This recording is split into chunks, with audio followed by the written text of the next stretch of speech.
Apabila empat hal itu kita miliki, ada pada diri kita, maka keislaman kita dianggap sempurna. Satu, as-sidqu, sidik, jujur. Maka dari itu titel predikat yang pertama kali Allah sematkan kepada Kanjeng Rasul Muhammad jauh sebelum beliau diangkat menjadi Nabi dan Rasul adalah Al-Amin. Jujur, bisa dipercaya, dan tidak ada baik sebelumnya ataupun sesudah beliau yang mendapatkan gelar Al-Amin. Kalau nama Amin banyak, tapi gelar Al-Amin tidak pernah ada baik sebelumnya ataupun sesudah beliau. Satu tingkat di bawah Kanjeng Nabi, sahabat. Sahabat yang pertama kali juga mendapatkan gelar sobat as-siddiq, bukan sodik. Kalau sodik itu benar, kalau siddiq itu benar-benar betul atau betul-betul benar. Jauh di bawah lagi ada mahfud siddiq. Jadi mahfud benar-benar mahfud, bukan mahfud bohongan. Ini nggak kaleng-kaleng, ini yang lagi ngomong ini mantan calon presiden. Tegang banget itu. Lantas predikat lagi yang disematkan Allah kepada Kanjeng Nabi, sehingga Rasulullah juga mendapatkan predikat maksum. Maksum itu orang yang terjaga, terpelihara, terbebas dari kesalahan dan dosa.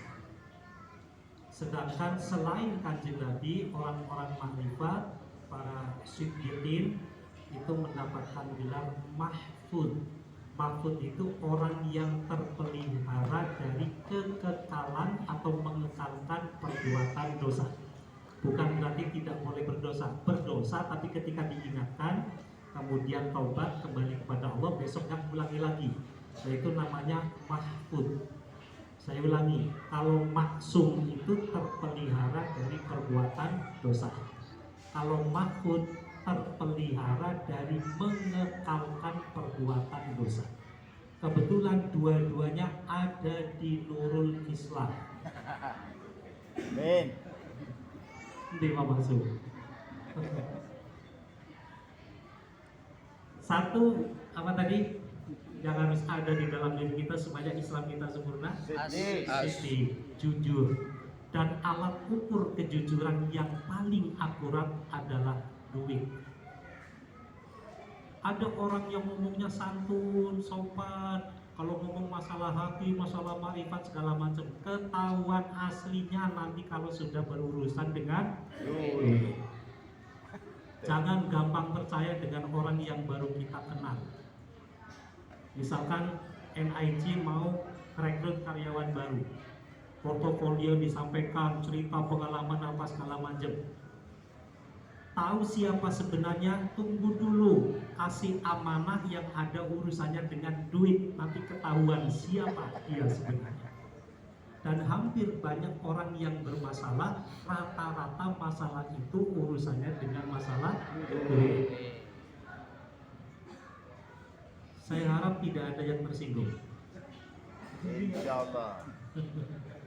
Kalau masalah predikat, kiai, ustadz atau apapun, itu bisa dibikin, bisa kita ciptakan, bisa kita munculkan, bisa kita orbitkan.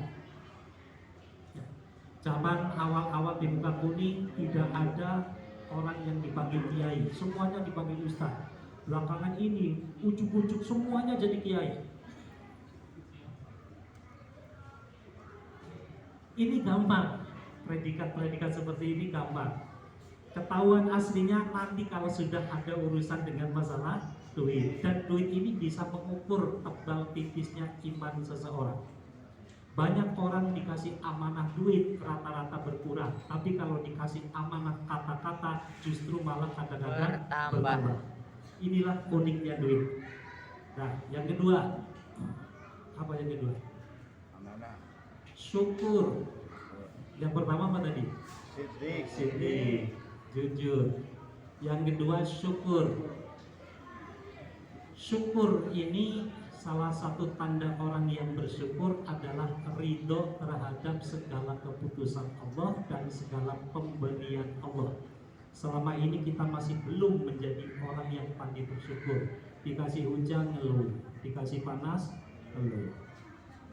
Ditanya kemarin gak datang kenapa? Hujan, dingin, kotor, banjir dan seterusnya. Nah, pertemuan yang lalu saya tengok dan datang juga, panasnya minta ampun. Hujan ngeluh, panas ngeluh. Gaji naik ngeluh, enggak gajian juga ngeluh. Belum nikah ngeluh, sudah nikah juga ngeluh. Tanda orang yang belum pandai bersyukur. Maka syukur ini merupakan tolok ukur yang sangat tinggi untuk seseorang bisa mengabdi kepada Allah Subhanahu wa taala. Al-Kisah pada suatu ketika Rasulullah yang mulia sallallahu alaihi wasallam diceritakan oleh Sayyidatina Aisyah radhiyallahu anha. Beliau bangun tengah malam kemudian mengambil ghoribah. Ghoribah itu kendi tempat menampung air wudhu Rasulullah. Setelah Rasulullah mengambil air wudhu, beliau menuju kepada mihrabnya. Mihrab itu kalau di dalam Islam itu tempat ibadah itu ada 3, ada masjid, ada mushola, dan mihrab. Begitu Rasulullah mengangkat tangan untuk takbiratul ihram, sesampainya kepada ayat-ayat yang beliau baca, beliau meneteskan air mata. Ruku menangis, sujud menangis. Dalam kisah bahkan jenggot tebal Rasulullah basah dengan air matanya. Bahkan dalam riwayat yang lain ada yang mengatakan bahwa sampai bengkak kaki Rasulullah, ada yang mengatakan sampai telapak kaki beliau itu pecah-pecah. Sampai segitunya, saking lamanya berdiri ruku dan sujud, menangis dan menangis. Ini menunjukkan bahwa tangisan yang terjadi ketika sholat hanya terjadi pada waktu sholat sunnah saja. Tidak ada riwayat Rasulullah menangis dalam keadaan sholat fardu, apalagi sholat berjamaah. Imamin sholat sambil nangis-nangis, nggak ada. Kalau mau menangis dalam sholat, nangislah ketika hanya berduaan dengan Allah Subhanahu wa ta'ala. Sampai menjelang subuh, Bilal bin Rabah datang kepada Nabi, "Ya Rasulullah, waktu subuh hampir tiba, aku akan adzan." Rasulullah tidak bergeming, terus menangis dan menangis. Selesai sholat, Bilal bin Rabah datang menghampiri Rasulullah, "Ya Rasulullah, bukankah engkau telah dijamin masuk surga? Bukankah Allah telah berjanji mengampuni seluruh dosa-dosamu dan keluargamu? Lantas apa yang kau cari dalam ibadahmu? Apakah engkau ingin masuk surga? Sudah dijamin surga." Apa jawab Nabi? "Ya Bilal, afalam akun abdan syakura?" Bukankah aku ini belum menjadi hamba yang pandai bersyukur atas nikmat yang Allah berikan kepadaku? Inilah motivasi ibadah yang paling tinggi, yaitu motivasi karena bersyukur. Bukan ingin masuk surga, bukan karena takut masuk neraka, tetapi karena rasa syukurnya atas nikmat yang Allah berikan kepadanya. Yang ketiga, ini yang pertama apa tadi? Sedih. Yang kedua, syukur. Yang ketiga ada yang meriwayatkan al-haya, malu. Ada yang meriwayatkan tawadu. Tawadu itu ketika Nabi Ibrahim ditanya man anta, beliau menjawab ana khalilullah. Ketika Nabi Musa ditanya man anta, ana kalimullah. Ketika Nabi Isa ditanya man anta, ana ruhullah. Sementara Kanjeng Nabi Muhammad Sallallahu alaihi wasallam ketika ditanya man anta, beliau hanya menjawab anal yatim.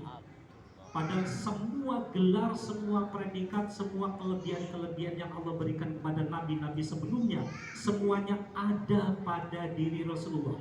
Tapi Rasulullah tidak menjawab itu. Rasulullah justru menjawab hanya sekedar anak yatim. Begitu tawadunya beliau. Nah, salah satu sifat tawadu adalah memiliki sifat senang meminta maaf dan senang memaafkan. Inilah yang kita budayakan terutama di bulan Syawal ini. Cuman kadang-kadang kita baru niru separuhnya, senang meminta maaf tapi belum senang memaafkan. Dari kemarin hari pertama Syawal sampai hari ini saya perhatikan setiap tamu yang datang. Pak, kami sekeluarga atau serombongan pertama mengucapkan minal aidin wal faizin dan seterusnya, kemudian disambung dengan kata-kata mohon maaf lahir batin. Tuan rumah jawabnya gimana? Podo-podo kami juga mohon maaf lahir batin. Tamunya mohon maaf, tuan rumah juga kembali mohon maaf. Yang memaafkan gak ada. Dua-duanya minta maaf, karena memang meminta maaf itu semua orang bisa, dan pekerjaan paling ringan. Memaafkan sebagai tanda orang yang bertakwa. Wal afina 'anil nas. Di samping menjadi tanda orang bertakwa, juga sebagai tanda orang yang tawadu. Yang keempat, yang terakhir adalah husnul khuluq, berakhlak baik. Hasan Basri ini rodok putra Kanjeng Nabi, karena beliau pernah disusui oleh salah satu istri Kanjeng Nabi, sehingga akhlak beliau itu mirip dengan Kanjeng Nabi.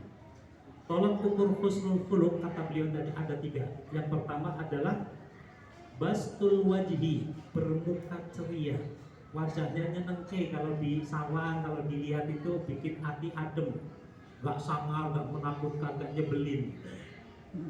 Yang kedua apa yang kedua? Badrun nada. Yang ketiga kaful ada. Yang kedua kaful ada, ringan tangan, senang membantu, senang menolong, dermawan, dan punya daya empati yang sangat tinggi. Dan yang ketiga adalah kaful ada, badrun nada, tidak suka sengaja menyakiti siapapun, tidak suka menyakiti hati ataupun badan, baik dengan tutur katanya, dengan sikapnya, dengan perilakunya, termasuk dengan kedua jempolnya. Jadi gini itu kadang-kadang lisan diem, tapi jempolnya kadang-kadang nyakitin. Ketak-ketik kemudian di-share gitu, orang tersinggung. Nah, mudah-mudahan Allah membimbing kita, mudah-mudahan kita menjadi orang yang dalam kategori kriteria yang ada 4 tadi, sehingga oleh Kanjeng Nabi dinilai keislaman kita telah sempurna. Demikian, billahi taufiq wal hidayah. Assalamualaikum warahmatullahi wabarakatuh. Waalaikumsalam warahmatullahi wabarakatuh.